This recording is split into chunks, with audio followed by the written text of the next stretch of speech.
Did you watch the video from Mark Zuckerberg? So what does that mean for marketing? What does that mean for you? What are the marketing trends for 2025? And don't worry, me and Monica, my marketing strategist and marketing coach for my clients, are going to tell you about the 7 trends for 2025. A little hint, by the way, we predicted this. We actually have an episode back in 2022, 3 years ago, episode 4, where we actually talk about why things are the way they are now and what to do about it. All right, let's drop the beat. Hey, I'm Elaine Lucartas. I'm a business and career coach for women of color and allies. LA Weekly awarded me the #1 thought leader, and Apple News named me one of the top 5 business coaches. Done doing the most as a woman of color or ally, and you want to create your own definition of success and happiness? Well, grab your coffee, tea, or boba, and let's do some business and career real talk.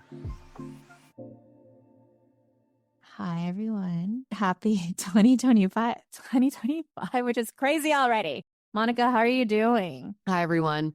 I'm doing all right. Yeah, we're here. Beginning of 2025. Yeah. Another year. Oh, we're recording.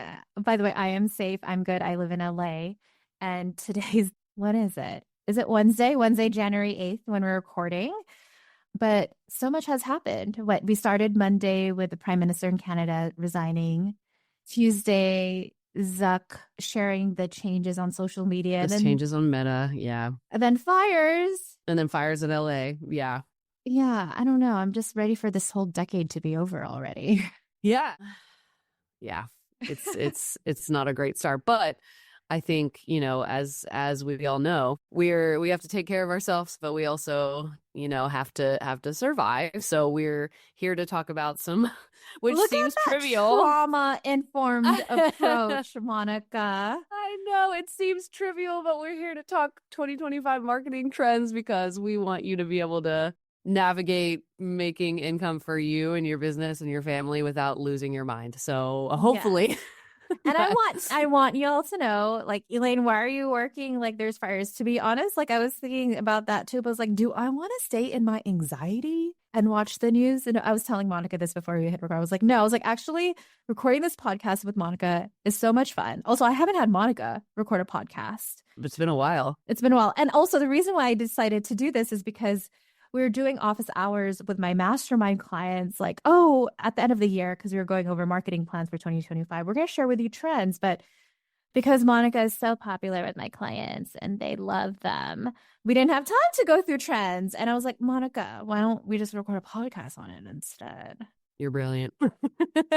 I know. I'm so smart. So we're excited for a fun conversation. All right. I got like this cute little messy Google Doc. Okay, 8 trends we're going to be talking about. So everyone, especially after Zuck was talking about what's happening with changes on Facebook and Instagram, but also what are we always scrolling through? Let's talk about social media. Yeah, let's get it out of the way because y'all know it's not our favorite thing. It's not. And just a reminder of why it's not our favorite thing. We did an episode 4 back We've done like a couple episodes February 24th, 2022. Just so you all know, we are futuristic. We're recording this 3 years later. And we told you, we're like, we ain't going to be dependent on social media. No, we're not doing it. And why? Because now, more than ever, no one trusts it. No one trusts it. Why do I feel like being the annoying aunt and saying, I told you so? Don't you? Like, I feel like I told you. Like, I just kind of felt it anyways in 2020 when we're all stuck in our phones, craving connection. I understand that. But and even before what Zuck was talking about, like one of my 2025 goals is to not have my phone with me, to not be on social media. And there's also so much research and studies talking about the negative effects on being on social media. Yeah. And we've seen that trend regardless of business, just people wanting to be less and less on their phone. And for clarity or whatever, if you don't know what Zuck talked about yesterday, a small snippet of what happened is he went on video and was talking about how they are doing away with third-party fact checkers that they've had for several years now. and they're for and are putting in community notes, which is what Elon Musk did on X. And they're basically saying like there's going to be an uptick in harmful content because they won't be fact checking what people are posting because of Trump's accusations that it is biased and censoring his people's content. So it's gonna be the fact that he said more harmful content is just like in itself. I'm just like, if you literally have to say use that, the words, yeah, literally use the words. And also, okay, go ahead, Monica, finish your thought. yeah. I mean, I was just saying, if you have to say that, like, I have but essentially, like, we all know what it is. It's proximity to power. So he wants to get in with the Trump administration. He wants to influence tech policy because he wants to make the most money possible. So, like, we're not like. We all know what this is, but it's just the reality of like how social media is going. I think Facebook is going to be particularly vile as opposed to Instagram, depending on like where you're at in it. But either way. So two things. Even before he shared any of that, there was a study, Pew Research Center. It's a nonpartisan research center where they were sharing how, regardless of your beliefs politically, both sides just distrust social media. And even more so because of the past elections. Second, I didn't ask this before we hit record, so it'll be interesting to take your take since this is live recording right now. I don't know if you feel this way, but I kind of feel like when MySpace was going down, that's how it feels like with Facebook, a little bit of Instagram, but like that's the feeling I have. It's just a feeling. It's not based off of data. But I remember when MySpace was going down and nobody really wanted to be on it. I don't know if you feel that same way or I'm not feeling that way yet. I think we might feel that way in the next like year or two. Maybe by the end of 2025, it'll be a different situation. I think we're going to see how this change in Meta plays out and how much that's going to affect people's desire to be on these platforms. Because as far as like, we're going to talk about like edutainment, like education, entertainment, like people want to be on their phones less, but it's also that type of like those types of videos are like a reprieve from like the everyday like work and horrors and things like that. So I don't know if I'm thinking like there's a downfall of it, but I am interested to see how this change like affects that and how the rest of the year goes as much as people wanting to consume content. So I don't know. That's where I'm at right now. It's really there. We've never been here before. It's so like, it's the wild, wild west. Like, yeah, like we can't even compare Facebook to MySpace. So it's kind of just like, I don't know. You know, they're just so powerful at this point. You know what? I feel like if out of all the tech bros, Tom got it right from MySpace. He left. He was like, peace out. Let me get my money. Let me go travel. I don't like what I'm seeing in my crystal ball. Yeah, I love it. He got it right. But also, you know, the U.S. Surgeon General announced like loneliness is a major epidemic. There's a big book on research on it called Anxiety Generation. And then Australia just recently passed a law banning social media to kids 16 and under because there's more studies and research on it. It's not just, oh my God, what am I going to do for business and marketing? But there's research on it. It's kind of like when cigarettes were so popular back in the 80s and 90s, and now people are more educated on it. They're not on it. I think similar on social media too. Yeah, and that does affect business and marketing because if that's not where your folks are anymore, then spending a bunch of time on it isn't ideal. But that depends on who your audience is for sure. But if more policies are implemented with young people, then that's like going to change a lot of things. So real time. Right. and I want to share another data point. So I told you via text, like Evolve Finance is my bookkeeper and tax accountants. They work with big online businesses. I'm not going to share their names, but you could go Google Evolve Finance and see their client testimonials. And I'm just like, tell me the trends. I was like, I need throwing it out there. I'm just throwing it out there, but I'm not going to put names here. Okay. But I really appreciate the reason why I have them as a bookkeeper is because I want to know what trends are happening. Obviously, they don't share confidential information like their clients, but I was like, what have you noticed that has been working, hasn't been working? And they just shared any business that has been dependent on Instagram and hasn't done anything outside of it, they're not doing well. Not thriving. So we've been kind of 2022. Yeah, we talked. I'm going to put it in the show notes for you to listen to it so y'all know we aren't lying about this. This is why we're not intentional. We're both wearing black hoodies for the depth of this. Okay, so we've been Debbie Downers with social media, but Monica, anything you want to share what what changes you might see or Yeah, and we're just going to do this briefly because we really want to get into some of the trends that are not focused on social media, as you can imagine by everything that we've been saying so far. But I will say, people who are creating content, especially the creators who have been growing and building that trust in their, like, it's not just audience, like fan base. I mean, they have fan bases. Like, fandom will always be a thing. I work with another client, and fandom's a huge, huge part of everything we do. And content creators have their own fan bases. They're not even audiences, like. So those folks aren't going away, and brands are kind of having to position in the same way. So I think here with folks who have maybe like your own business and it's smaller, or you're working for big brands, this might be something to bring back to them too if they're not already doing it. But the like content creator partnerships and the like edutainment, like the education entertainment factor is really what's going to keep thriving on social media. Like, creators have niche audiences. We're looking at people have like short attention spans, but an interesting trend that's going on right now is that people are looking for more serialized content is really thriving. So it's not like one video to get everything. It's like parts, like part 1, part 2, part 3. I don't know if you've been seeing that. Like, there's mini series. Yeah. part 1, part 2, part 3. Yeah. So you're following along and you're engaged, and it entices people to like, I should hit that alarm so that whenever they post something, it could watch it. Exactly. The trust, and why this is like big, is like trust in institutions and social media is down. It's way down. So building those relationships back up, and like, partnering with people who have been building relationships with people and have been giving this educational content.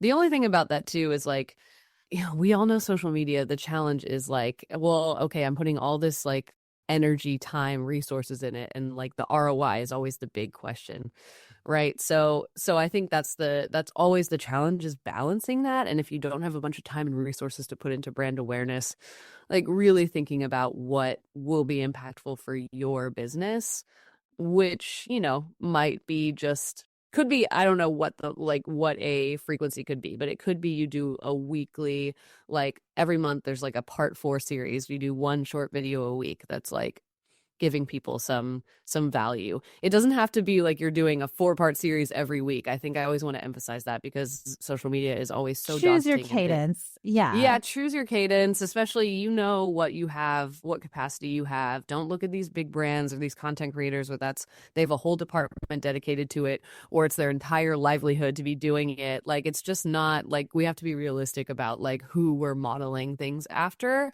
or making it our own, when we do, as far as frequency and cadence goes. Yeah. Honestly, I have no like frequency for social media. It's like when I feel like it or feel inspired. Another thing I've noticed as a trend for social media, I just did it today, just more so I want to share resources of what to do with the fires here in LA, is putting the source, because people are lacking trust. So it was like, here are 3 tips to deal with the fires. Like, hey, you shouldn't work out. Like, you should check out this app. And don't I put breathe source. the air. Yeah. I put like source, NBC, right? Like, and I think it is more so, especially with what Zuck announced, like, how can people see you as trustworthy? Where can you point to in terms of what is your source that you have? It's so hard. It's so hard, because I've seen so many videos lately of influencers like wellness or whatever, just putting out random stuff where I'm just like, dude, just because of my own knowledge, I'm like, this isn't true. But like, they have like hundreds of thousands of followers. And it's just like, just a warning. Trust is at an all-time low, but also there's that thing where it's like, oh, this and this and this. I'm like, where did you get that? Oh, I saw it on TikTok. Like, bruh. Like, okay. All right. I know our boomers recalibrate. Yeah, sorry. Recalibrate. I'm trying to, if you like, this is not going to be on video, but my hands are on my head, like frustrated because I'm the eldest daughter, right? And when my parents or even like aunts and uncles would text me like, Elaine, did you read this? And I was like, what's the source? And it's like TikTok, or it's like this blog. And I'm like, okay, can you like make sure it's a reputable source? Yeah. Like, and if it's a study, I mean, this is just where we're at, though. This is why I shared Pew Research Center in the beginning, which is a nonpartisan research center. And if it's a study, you got to follow the money. Like, who funded the study? You know, like people can position data and with most any conclusion they want. So I think, I don't know. That's a weird way to end a social media segment, but like, I don't really have much else to say about it than if you want to make educational entertainment videos, please do it. But please have a next step in your funnel, get people on your email list, please, so you can actually engage with them in a meaningful way. That's my biggest tip. Social media is a top of funnel, meaning it is a place for people to have first contact with you. And the most important thing marketing wise is to know what the next contact point is. That is like the most important. And that can be email. I mean, mostly it's email, or it's sending them to your website and they contact you, or getting on a call with you, depending on what that means, whatever your business model is. Really, it depends on what that is. But I think that's my like last like nugget about social media. How about you? Yeah. Elaine? Oh my God, I'm trying to like compress it to when a couple of things come to mind. I mean, listen to our episode 4 back in 2022, but it just validates what we said 3 years ago. Long form content is going to be what people want. And what long form content is this podcast. You're listening to it right now. Listen to it right now. Right. Email newsletters. Yep. Emails and newsletters. And then going back to your education. Blogs, website. Yeah. Oh, your website's so important, y'all. I can't even. Yeah. Monica and I did. Monica also works on my business on top of coaching my clients. But like before the end of year, last year, we went through my messaging. So all this week, I've been writing so much copy, updating my webpage. And actually, I was looking at my projections for this year with potential leads and clients, but I'm at like multiple 6 figures, none of them from social media. Let's go. I don't get any clients from social media either. All from my website and relationships. Same with you, right? Yeah, I don't do social media for my business. And this Asian former valedictorian doesn't have to be performative on social media. That's why I also wanted to be less on social media. I was catching myself being performative like I did when I was in school. Oh, yeah. Yeah. All right, I'm done. Are you done talking about social media? I'm done. Let's move. Let's move forward.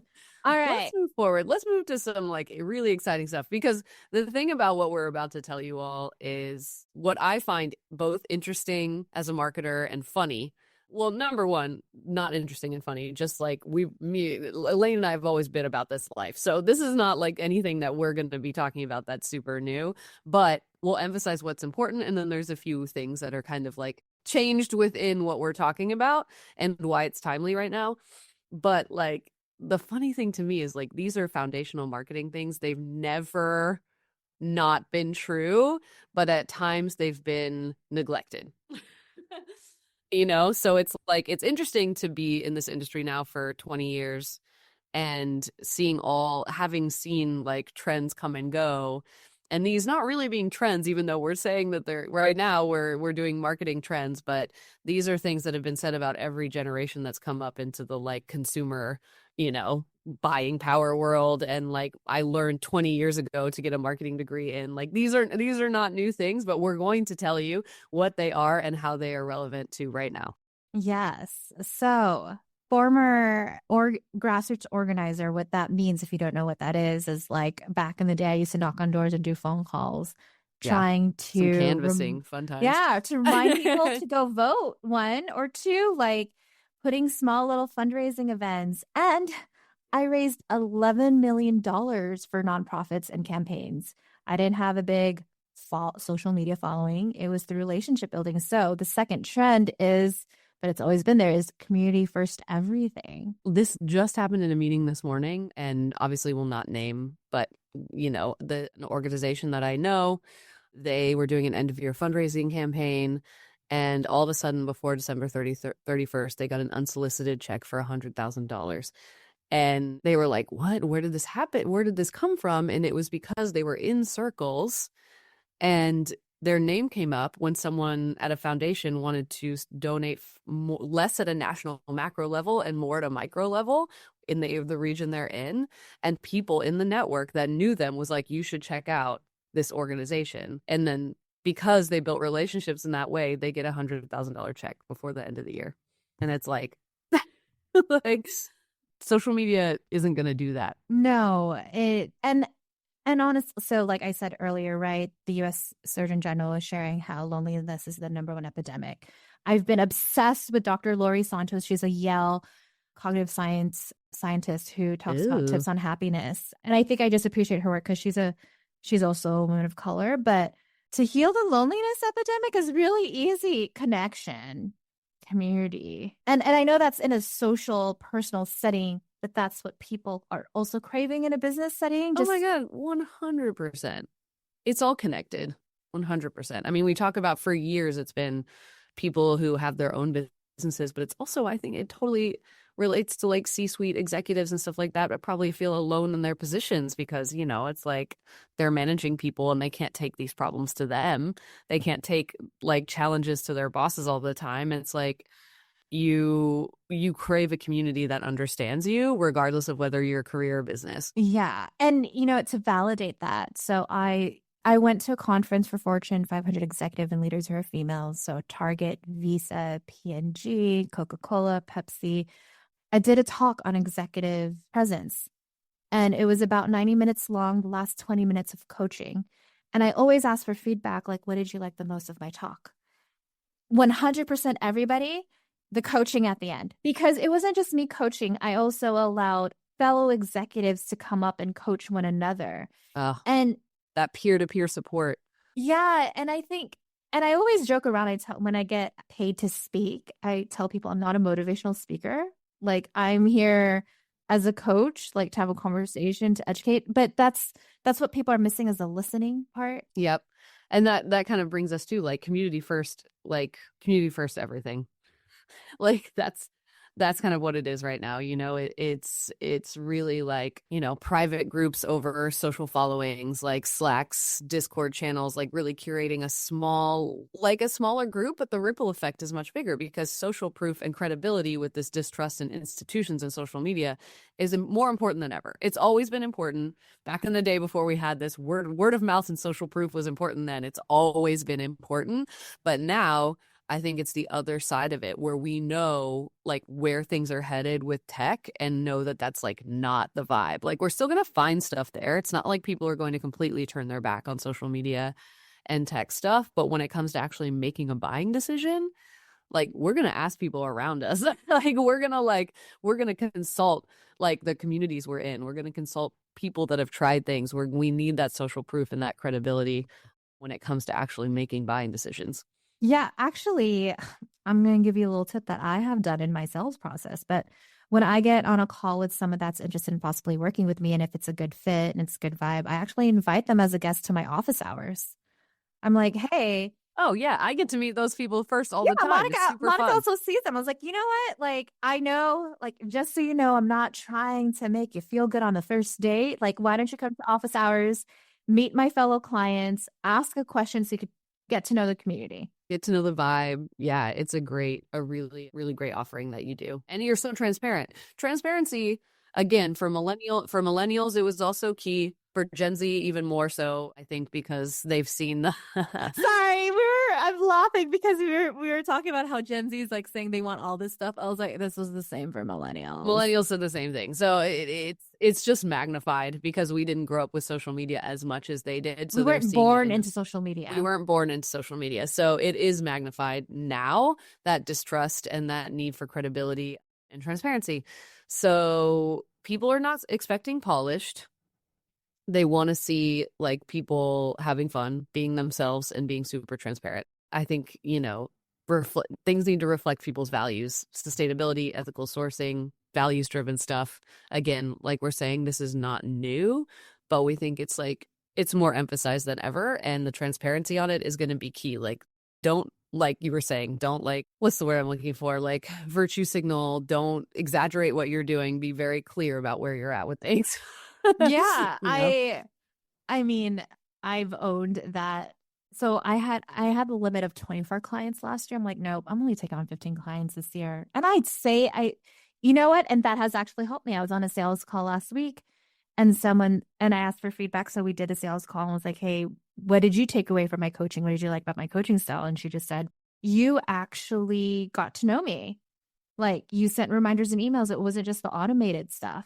I mean, there is automation, but like, I personalize it. Absolutely. Like, Elaine sends out accountability docs every week, which is really helpful for like me to remember what I wanted be held accountable for as far as what I wanted to do for me and my business. So that kind of stuff is really like personalization is a huge thing. I don't think we have time to go into the tech of personalization on No, this podcast, I mean, but like it's always been huge, but now people are looking for those personal touches. Like you're not going to get away with automating things in a vague and general way. So I think, and it's funny, I was just thinking about like credibility is going to be huge. Like people aren't going to trust. that is we're to the third trend. That was a natural transition. What is credibility? People might not know what that is. What's credibility? Is credibility 10,000 followers? Oh, because let's be real, some people think that. So let's that's not a judge great point. them. Don't judge them, Monica. I saw a judging face. No, not judging. Not at all, because honestly, that's what's like been happening in the last and I told you hundreds of thousands of followers, and I'm seeing people just say things that just aren't true. So it's like, I think now more than ever, people are like, just because you have a blue check, which you can now pay for or whatever, doesn't mean that you are an expert in anything or that your information is credible. And consumers get, as tech grows, as data is manipulated, as algorithms learn more and more about us, I think people are more and more savvy. So I think it's really important to have that like credibility. And I think part of it is just, proof that you have experience in what you're saying. And I think transparency is key. I find people credible when they can say, I actually don't know the answer to that question yet, but I can check in like on it for you. Because when people just pretend like they have the answer, I'm like, I don't find you to be credible anymore. Like we're not expected to know everything in the moment. And I think credibility is very much owning what you don't know and being like, but I can find out and do some research. And I think that's thinking about it. Like I now at this point, this is interesting. And I wonder if you agree. I personally don't even see LinkedIn as a social media at this point. I see it as like kind of an extension of your website as like a credibility. I agree. Support system. Yeah. So that's something that's interesting. I think LinkedIn, it's been growing in the last year, but I don't think that's going to change. I think it's going to keep trending upwards. Because I know that was the fourth trend, but let me close the loop on credibility and social proof. So like the credibility, you can go on my website. Like I link all the online courses I've had with like LinkedIn, universities like USC, Duke, and Brown. The social proof in my emails each week, I put a client win there, like a screenshot. Elaine's the credibility queen. Yeah, what's interesting? We were looking at our stats, right? And remember the stats that we didn't expect, which was the most clicked on links were the ones with my clients' post wins or articles. Yeah. And that was a shift in Q4. That wasn't there before. So that kind of validated that people lack trust. It's like, oh, is she saying this stuff? Is she making this stuff on Canva and Photoshop? Oh no, it's actually real. It's real. Yeah, no, that's like perfect too. And I think things that I do for that outside of testimonials, which, is like, again, like they're there and I like, can point to them. But for my business, I don't have these like pages public because there's no reason for them to be. But when someone's talking to me, I do have email case studies that I can link out to like samples. And then transparency there is that, oh, well, full transparency, these results were in tandem with an ad budget and these things. These results were because of, like, I can't just be like, oh, I helped them generate $100,000 of revenue with email. There are other things that are happening there. So I think credibility is also like how you position things and like, no, I'm being transparent about how this campaign impacted, but it didn't create the results on its own. And then also, having writing samples, having things available for people to just be able to see like what you've done and who you are is really important. Because I sign NDAs, so I can't just share like stuff with people. I know. Yeah. and going back to what you're sharing, like when you don't know the answer to the question, for me as a business owner, I'm like, okay, I might not be the expert for marketing or systems or money, but what I did was like, let me bring a team of people that are so they could support my clients. Yeah. And also the number of times that I have told clients, I'm not a lawyer, I'm not an accountant. So even though I don't necessarily have that in my team, I could refer. Or if I don't have a referral, I share, here are things to look for. So for example, like my bookkeeper of all finance, who I shared earlier, I would not recommend them to people who don't have online businesses because that's what they specialize in. So if you have An events business, I wouldn't recommend them, but Or I a would product-based recommend, business. yeah, I would recommend like find someone that specializes in it because they know industry standards of like what your profit margin should be, how much you should be spending on operations and labor. All right, you kind of teased us a little with LinkedIn. So I know, we're throwing a curveball with it not being social media. wait, You know? Hot take. I mean, I'm a LinkedIn instructor. I have 3 courses, but why is LinkedIn not social media? Why does it feel that way, Monica? Tell me. It feels that way in the sense of like people used to say Pinterest is social media, which it's not. It's a search engine, but that's more of Yeah. like a Pinterest that's is like yep. Pinterest is a search engine, SEO. Mm-hmm. to me, LinkedIn is I mean, it started as a network.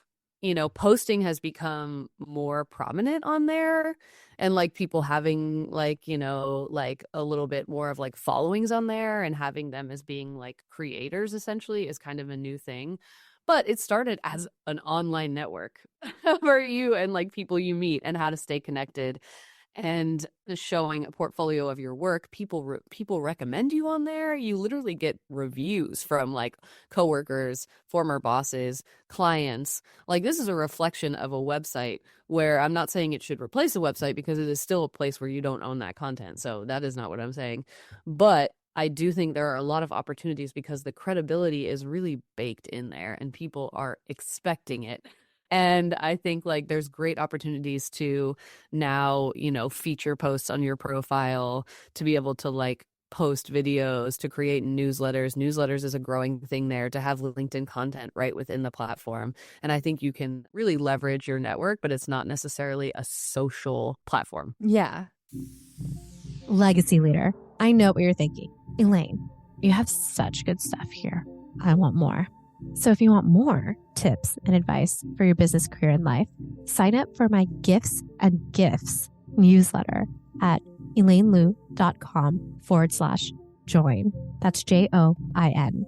And here's 3 things you'll get when you join, because I'm like Santa Claus. I love giving. Number 1, funny gifts, because who doesn't love memes and pop culture references? This newsletter is so fetch.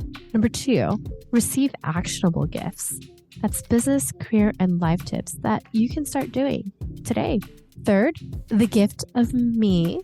Not only do you get my wins, but also my failures, my reflections. My Gifts and Gifts newsletter is like an up-to-date diary. Think Zanga or Life Journal for my fellow millennials, where I share vulnerable stories, relatable mistakes, and important life tips like what to watch on Netflix, like when's the next Bridgerton season. So if you're ready for those fun gifts and actionable gifts to create a more sustainable life, then join my newsletter at elainelu.com/join. That's JOIN. All right, let's get back to the episode. And here's a tip that I've been doing with LinkedIn. If I get a lead that comes in, y'all, it's really easy to go Google and find someone on LinkedIn. Oh, yeah. And then I'll just send a message like, hey, I saw you scheduled a call with me. I see we have mutual friends, Monica, and you live in LA. I'm so excited to connect.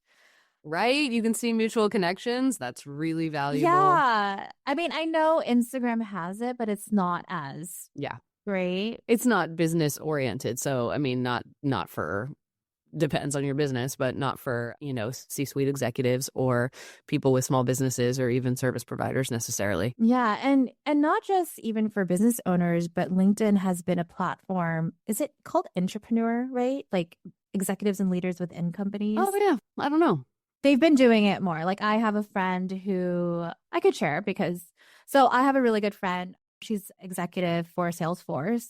Her name's Lucy Watkins, but she's been posting more on social media and wanting to start her own newsletter. Oh my gosh, that reminds me of something. And she was actually encouraged by her bosses to do it. So it wasn't like, I want to do something on my own. She was like, you know what? You have a platform. You have this leadership role. People look up to you. Why don't you start posting and sharing tips and advice on LinkedIn? So she's been doing that. And we're friends from a former mastermind, but she messaged me, Elaine, I'm thinking of doing stuff on Instagram. I was like, your energy doesn't seem like It it. does not sound like you want to do that. And then she tried it and she's like, yeah, I don't like it. I'm like, that's what I thought. Yeah, and that thought leadership piece is really big. But you don't have to do that on LinkedIn. It's not something that everyone needs to do, but it is a cool thing. And I that reminds me when you were saying that, where I was reading another thing, which I've always thought, and I always was like, why are companies like, because I know why companies were so like meh, meh, meh, about what I'm about to say, because they thought people were taking away from their job, like stealing time from them, which is ridiculous. But I'm like, people within your company that have personal brands is not a con. It's a pro for you. Yeah. It is a pro for you to have people be their personal brand and work on that personal content. Like, make it something that is encouraged, not like shamed. Because like this is only going to help your business and your company and people, and the transparency there, and the like, I think it's something that's trending upwards, and I'm really happy about that, because I hated when you had to hide from companies that you have a personal brand. Like, it doesn't make any sense. Oh, it 100% is trending. Like a really good friend of mine in college, she's a VP at Capital Group, Le Gutierrez. I could share her name. Shout out, Leslie. And I just saw her post. Just like, oh, I'm on this podcast. Like, yay. I'm so excited to see my friends I went to college with or that I know. And so there is a trend of the thought leadership. Personal brands within companies. Yeah, I'm getting paid an ass to do talks on personal branding. So it is a thing. All right. Fifth trend. What is it, Monica? Well, we can talk a little bit about branding and messaging, right? Yes. It's always been important, but like ensuring that your brand is like cohesive from channel to channel, and like define what cohesive is. I know I'm going like such like a baby, but as you know, some people may not know what that means. Is cohesive? Yeah. Having the 9 pictures on Instagram, it looks pretty on the grid. It's the colors. What does cohesive mean? Yeah. No, I mean a good brand visual identity that is cohesive around all your like marketing channels is advantageous. Like, I definitely encourage that. But I think that's like less. I mean, no, it's not less so. I mean, I feel like we've talked about this for a while. I think it used to be people would say, oh, people need like 7 touch points before they blah, blah, blah. At this point in time, I don't even think we could measure how many touch points people actually need before they make a buying decision or take any action at all whatsoever. It could be 40. I have honestly, I couldn't say.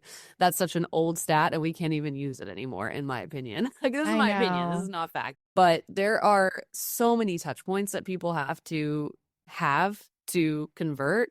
So it's so important that your branding, let's say visual for sure, if you can, but your brand messaging is consistent across all platforms. Like, your brand voice and your messaging should not change. Like, really, the type of content you might post on different platforms, email, LinkedIn, Instagram, could change in its format, like how long it is, what it looks like, etc. But what you're saying, like how you're saying it, what you're saying, and how it presents visually should not change. Yeah, I mean, so I'm doing like a little shout out and referral for Monica. We did a brand messaging guide. And whenever I even write emails or even my webpage, I always refer like, wait, what's my mission vision? Like, I just check in. I mean, I know intuitively. Yeah. But it's like, let me make sure I'm still touching and hitting the points. And actually, that's another thing too. I think people are like, wait, I need to hire a copywriter or hire this or that. I really enjoy writing my content. I mean, I have Monica help with obviously the pillars of it. Yeah. And review some stuff, but I know it needs to be my voice. I tried to have someone write something else. Like, this is too formal. This ain't me. Like, I put GIFs. Yeah, exactly. I read this and I put it in our notes here that I read that someone was talking about how it's like not a linear path. Like, these marketing funnels are not linear anymore. It kind of looks like a crime scene board, like in a show where you're just like, you have the pins going every direction. Like, it's just like you're not able to create this very like neat funnel as much anymore, because people are just chaotically going in so many places, which is why I think it's really important to keep that messaging consistent and just have a call to action everywhere, but know that people are probably not going to do it immediately. Yeah, it's so easy. I mean, that's the positive of tech is people could find you. Google, oh, there's everything about Elaine. Let me just find her on everywhere. Let me go check LinkedIn. Let me check Instagram. Let me check her website, her podcast, everything. But I will say that digital footprint is very helpful. So people get to know you. Yeah, agreed. Are you ready for the sixth trend? Yeah, I feel like we obviously can't get through this without talking about AI. Yeah, That we would have be to talk wild. about that big A. What's the big A we're talking The about? big AI. The big AI. And you know what? As a marketer, this is a very hit home topic for me for sure. I And think you're we're the not ones. scared about your job, Monica? Why are you not I scared? know. I would say we're the ones getting hit the hardest from this for sure, particularly on like writing and things like that. But no, I'm not. I think, we are going to have to adjust, but I don't think AI is replacing us. I think if you're a marketer out there, you probably know we have to lean into it and how efficient it makes us. But as you were saying, Elaine, doing your messaging, like you can't just take what AI spits out. Like Oh, it's no. not like You it's cannot not, and I copy and can paste tell when it. people do, and it doesn't know. You can give it some briefs on your audience. You can but there's nothing that's ever come out of AI that I've ever been like, oh, this is 100% ready for me to post or like we still have to breathe that life into it. And so AI, it's not going away. So we can't be scared to use it, or we can't be scared of letting people use it. Like, I mean, it's like at the end of the day, if you're scared of people like in your company using it, like I'm in such disagreement about that. It's like, and I'm just going to say this in general about myself as a marketer and other content marketers and people who've worked at these corporations. We've been overworked and underpaid for so fucking long that it's just like, I'm going to use something that's going to help me be more efficient. It's like, Yeah, go save time. yeah, save time, like save brain power, like save, like, it's just like, I don't care who knows it. Like, I'm just like, I'm an expert in what I do, and I can like use it to help me be more efficient and then put my own expertise on it, my own voice, and Yes. be able to like, but it's something that we can build on. So I think like it helps with personalization, it helps with ads. My favorite thing to do with it is like, I don't want to spend time to write 20 subject lines. And I know it would be great for me to do that, but I just don't have the time to do that for every email that I'm ever writing. So that's my favorite thing to do with it. I'm like, hey, this is the email I wrote. Can you give me 10 subject lines or 20 subject lines?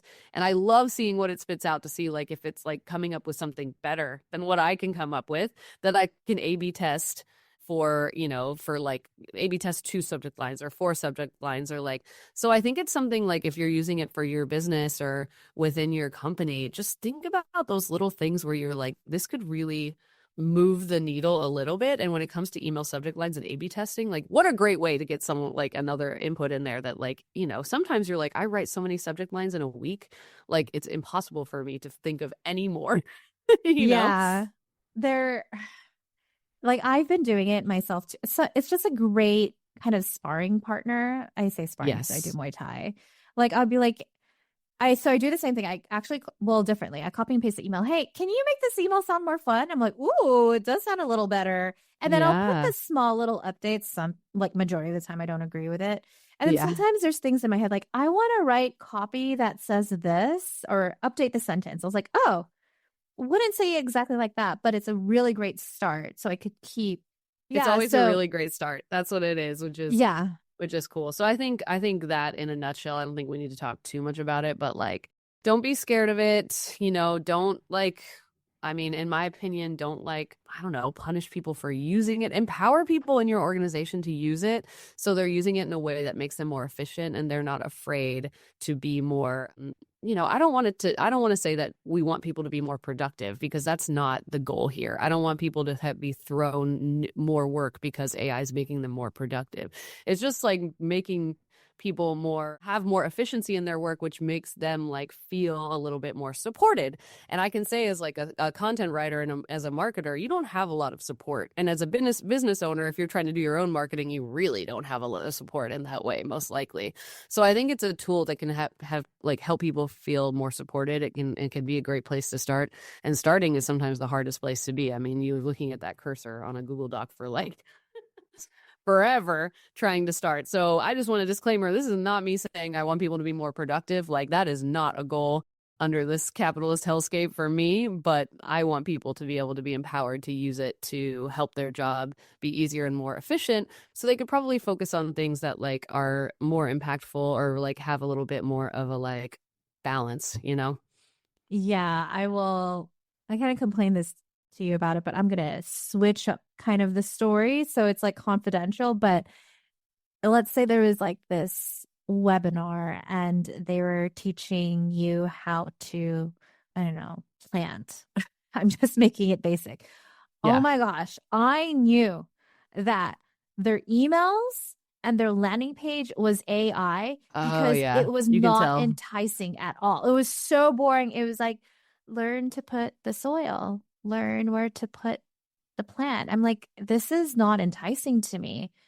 Because the question you should ask when you're creating copy or getting copy from AI or a start is this going to attract my ideal audience member? Because Right. if it's blue, like if it's vanilla, it's not. And so Yeah. they had about like 100 people sign up for this webinar. And they're like, yeah, we have 100 people. And then like 10 people showed up. And usually, like a good Yeah. webinar series is like 20%. And it's like, why didn't people show up? They were Yeah. wondering, but I didn't have that type of relationship where I could give them feedback. It's like, because your messaging sucked and obviously use ChatGPT for it. Like, it's just clear. You didn't even try.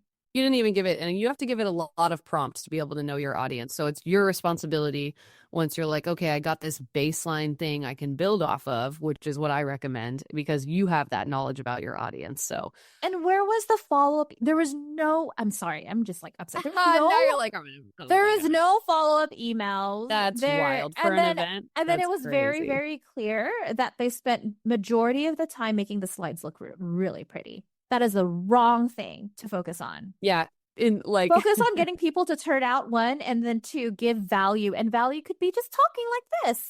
Like we're wearing black hoodies. I ain't wearing makeup. no. And a different like example of that, which isn't the same, but is I don't actually make proposals look pretty either. I do them in a Google Doc and I just put my logo at Yes, the I know top. you do. But no one has ever been like, yo, I want a PDF proposal that's designed really well. If anything, it just takes more time and people have to like read it in like a PDF form on their desktop. Like, who wants to do that? I will tell you, it takes time. It's me. I do it. Hello, it's me. I actually do it on Canva. That's what I do. It's totally fine. It's totally fine if you do it. I don't want to do it. I will say too, it's like it's that community. My last point on AI because I'm excited to go tomorrow night. Even like seeing things as AI as like that community first thing. I found an event on Meetup. Shout out to Meetup. I was going to meetup.com when I was like 22, which for everyone here was 16 years ago or 23. I don't know, something like that. Looking to meet new people in LA. I went to some basketball runs on meetup.com, some social media, some tech stuff. And Meetup is resurging, and I think it's because of this like community first situation where people are looking at for more local and more like-minded people. I'm going to an like how AI can like power charge your life event tomorrow, and it's like I think it's like people have submitted topics and people are gonna like speak on it, but I'm like, oh, I just want to see like how people are using it, but also I want to like meet people who are interested in these things. So it's also just something of like, you know, finding those events where you can learn more, but then you're going to meet people that are also interested and have their own like experiences and knowledge, which is I'm excited about. I want to emphasize that community first thing. And then, sorry, I'm going back to the social media stuff. The other thing about why I think that's community first is going to be more important. Just remember with social media, it's algorithms. Like both of us are trauma informed certified. You don't have agency and choice of what's going to be seen. We could mute people, but like we don't have agency and choice. But what you have agency and choice in is who I get to meet with in person. Yeah. Which is why we also love long form content. You have choice if you want to subscribe.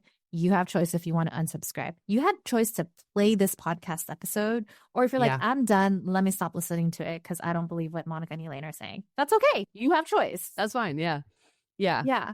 Which is and I think, of course, we've like run long. I yeah, think we're like, Monica, we're going to do a 20-minute We're going to do a 20-minute episode. podcast. Like, no way. I think that we can roll into number 8 because I think it's a really important one and number 7 just isn't.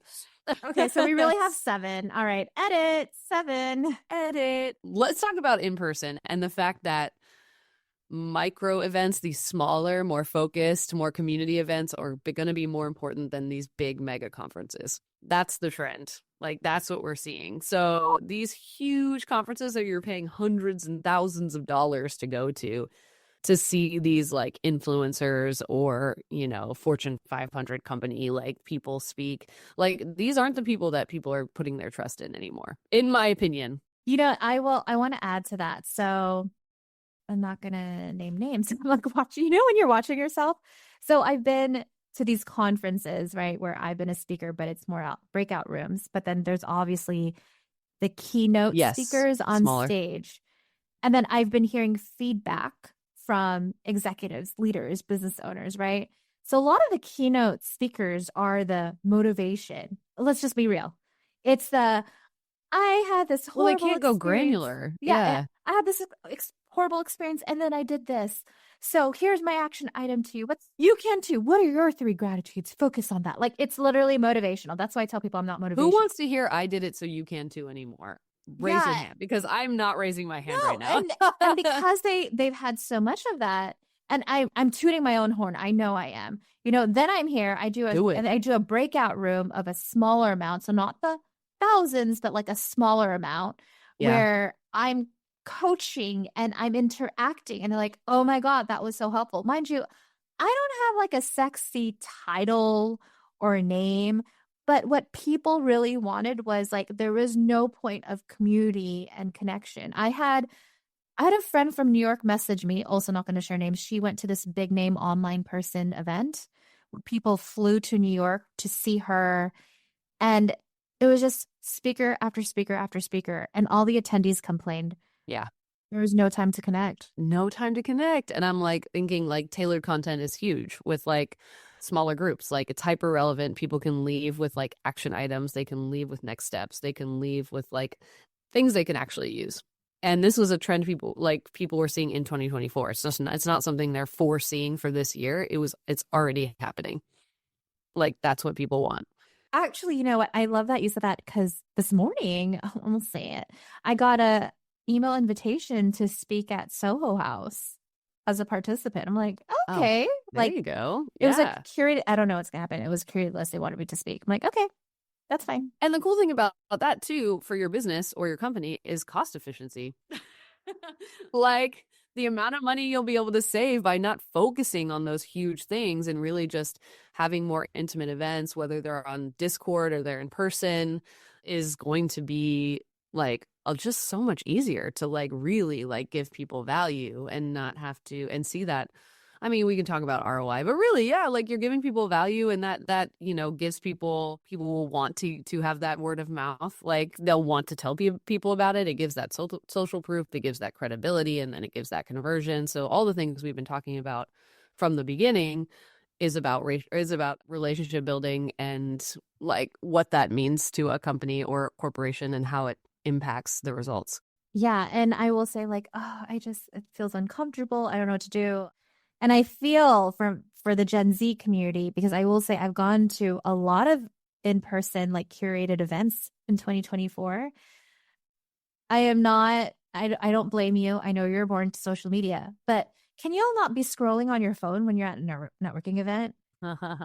Yeah, you gotta engage. That does not mean you actually were at a networking event if you're like on your phone the whole time. Like, yeah. And I'm not saying you go talk to everybody. Go talk to someone that you probably. And we're not saying it's not hard. Okay, I just want to say right now, like, and I'm like very. Monica's an introvert. I am, but I've learned over the last 20 years of having to make connections, because referrals is what my business is based off of. Like, seeing someone at an event and going over and talking to them, you know, it's kind of could be awkward at first, and sometimes it's awkward the whole time, and then sometimes it starts flowing super well. But I think it's also like, that's why I love going to events where I am interested in the topic, because I'm assuming that the other 20 to 50 people at this event are going to be interested in the topic, because that's why they're there. So yeah, and that's kind of like that's why I like to do stuff like that, because like if you go on meetup or you see local things where you are and like, you know, these small business things or, you know, you hear about whatever, go, because you already know people are there. You already know at the very least that y'all have something in common. Like, and that is just like, you have something you can start with. You have a nugget of information that you can start a conversation on. And that's the hardest thing to find when you're just in some random setting. So you already have that baked in. So I think that's something to like really just empower yourself with and be like, okay, if anything I can talk about what just happened. And that's what we can talk about. Like the I really typical found this question. interesting. The Yeah. typical question in LA. Oh, how long did it take you to get here? Like literally, that is like top 3 How long is it going to questions. take you to get home? Yeah, and it's interesting by like geographic location. When I lived in DC, oh my God, so snooty. It's like, who do you work for? What Ivy League did you go to? You didn't go to an Ivy League? I'm not going to talk to you. No, I'm serious. Like, there's just the typical questions to ask. Yeah. And I think that one of the biggest thing like with networking tips for me is like be inquisitive and curious about the other person. You know, at the end of the day, like people want you to ask about them. Like you know, you like when people like take interest in you and it's not very surface level. Like small talk is fine. It's like we all do it. Like how long does it take you to get here? Or like whatever. Like we do it. Like what would we do? Would we go like we'd go directly into like our like deepest like thoughts? Like we're not gonna do that. So we know that's gonna happen anyway. But I think it's like good to be like, oh, like, you know, how did you find out about this event? You know, or like what were you hoping to get out of it? Like did it resonate with you? Or if it's before the event, you're like, oh, what are you hoping to get out of this? Like I'm excited to hear XYZ, and ask the person a question. Because I think I've noticed even in social settings, like when I ask people like, oh, like what hobbies do you have? Like what do you like to do outside of work? Like people remember those things. They remember you asked them something Yes. about themselves. And I want to remind people love talking about themselves. Facts. So you ask, like, where do you live? Oh, I used to live there. What's your favorite place? Like, it's just. And if you don't want to talk about yourself, then ask people questions. Oh, trust me. People are going to love talking about themselves, but you get remembered for it. Like I've been going to a lot of events here in LA because World Cup is coming, 26, Super Bowl 27, Olympics 28. I've been going to these events. I keep telling Monica, but Monica lives so far away. You'll come to one of these events. But I also want to share, be unattached to the result. I think so often people think, I need to get 2 contracts. What a great way to cap off this entire thing. Like, yeah, please. am I gonna? Yeah. Like, are you going to ask for marriage on the first date? Inappropriate. But just to say too, I mean, an example for me, and this happens all the time, is I was introduced to an agency where they subcontract people who do what I do a lot of the time. And my friend was like, oh, just like connect with this person because they do a lot of nonprofit work and I know that you do too. So I'm going to connect you. So I had like a virtual like vibe check hello session with this executive at this agency back in like, I don't know, July. Like, and I, honestly, and I followed up with an email, like, nice to meet you, like, keep me in mind, like, and then all of a sudden late November, I get an email and I kind of just forget about it because like I did the thing and there it is. And we met and like I'll write it down. But I get an email that's like, we have this big project with this potential client that we want you to come in on. And now that is going to be probably a 6-month to a year contract of consistent income for me. So it's like, be unattached to the results. Don't expect the results right away, but do the follow up and like be consistent with like going out and meeting people. It is why my business is referral based and why I don't have to do any of like outward general public marketing, like period.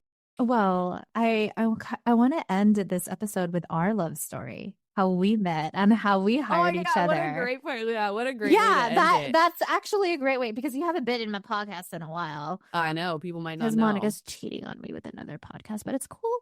They're with my own podcast. You have another podcast. Yeah, but it's about non-binary people in sports. I know, but it's fine. Just know that we know that a relationship is open. So Monica, how did we meet? Yeah, we met because Elaine has always been doing like micro events within the community, but it was your first event in June 2018 ever when you were an assertiveness coach. And my friend Kat knew someone who knew you. I think I like don't it even was know who just it like was. knew someone that knew you. My friend Kat was invited by that person. And I remember getting a text from you. Because what was I doing? What was I doing when I texted you? You were following up and you were like, oh, thanks for asking me my fan. I'll see you in this time. And I was like, what? Like, I remember being like, what? Why am I getting this text? But I went because I was like, oh, this person like clearly like cares that people come. You had a great group of people in the room, like a lot of people for a first event. I want to say like at least 30 or 40, if not more. And now my events are smaller. My retreats are like 8 or 10. But that wasn't too big. It was like, and because it was a free event and it wasn't a retreat, it was just like ways for people to get to know each other. So we met at that event, and then 6 months later, I became your client, and then while I was your client, you became my client. And the amount of relationships I think we've like had come through our relationship and meeting people and referring is like, I couldn't even say. It's probably You endless at this missed point. the best part is when you slid to my DMs on Instagram. I forgot about that part. So let me do that part. Monica slid to the DMs on Instagram because my messaging was on point. And I know, second date. yeah, Monica was like, hey, I know you work with women of color. Do you know any coaches that work with like white folks like me? I'm like, oh, well, first off, Monica, since you asked that question, like just know it's like more of a values piece. Like, but I would be happy to talk to you and see if it's a good fit. And that's what I updated my messaging to women of color and allies. So thank you, Monica. No, I just love the spaces you curate, and I'm so happy that you brought me into them. So thank you so much. And now our love story flourishes forever.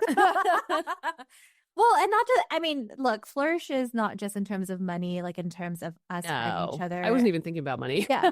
Or even referrals, but like we like text each other probably on a daily. Like yeah, we do. On Tuesday we message like what is going on with the world. What's going on with the world? Yeah. These are deep conversations on a Tuesday morning, Monica. Yeah, but then we'll do fun stuff too. Don't worry about it. Yeah. Like talk about coffee. I could talk about this forever. Thank you for having me, Elaine. I always love being here. Yeah, thank you. Just in case people want to find you, how can they find you? Yeah, you can find me. My website is unsociallyinclined.com. Feel free to poke around there. It's a fun one. I'm very proud of it. And then if you want to connect on LinkedIn, I'm Monica Schrock, SCHROCK.